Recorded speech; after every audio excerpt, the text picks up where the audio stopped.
Hello, welcome back to the BC channel. I got a quick one for you today. Another air conditioning job. It's that time of year. I got a 14 Subaru Impreza that almost got me. The customer says the air conditioning doesn't work. He didn't say all the time. He didn't say anything specific at all.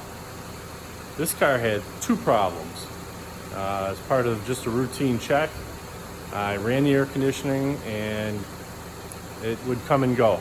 Sometimes felt pretty good, and sometimes 10 seconds later it would be warm. It felt to me like the charge was low, indicating a leak obviously, but that the system is functioning. So it was low. Calls for about 18 ounces of refrigerant, and it had 11 that I recovered. So we corrected the refrigerant level, put some dye in it. I figured we'd go down the road and we can recheck it coming up in the near future for leaks. Just before I was ready to pull the car out, I was tucking away the hoses on the AC machine, and I heard the compressor click off.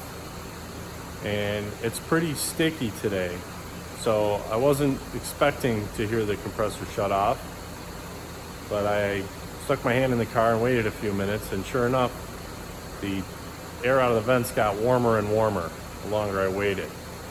So I quick grabbed my test light to see if this is a very common issue with a lot of cars, and these ones especially, it seems like.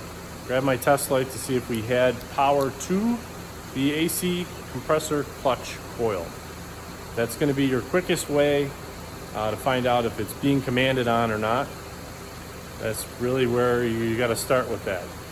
The idea is that I thought the compressor should still be commanded on, so I wanted to see if it was.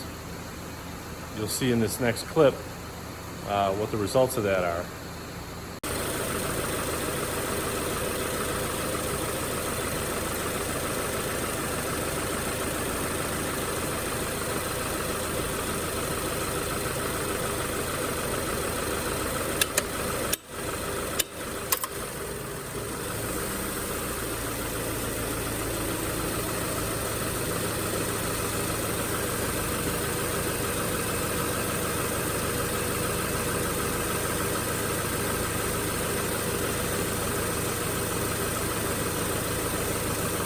I hope you'll forgive the ham-fisted amateur, not a big YouTube star, balancing of the camera on the side of the AC machine. But I think you can see enough to see. All it took to get that compressor to kick back in was just gently tapping the outside of the hub, I guess it would be. It would be the hub of the compressor. It's splined to the compressor shaft. So that tells me that it's no longer strong enough to pull that in via electromagnetic force, and there's it's not likely replacement parts for that. Generally, the fix for that is it gets a compressor.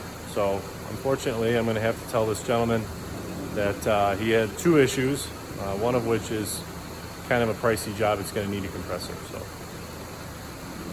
I hope this helps. At least you can see, sometimes you can diagnose something like this very quickly. You got to know the theory of what it's supposed to be doing, and then it's just a matter of a very quick test.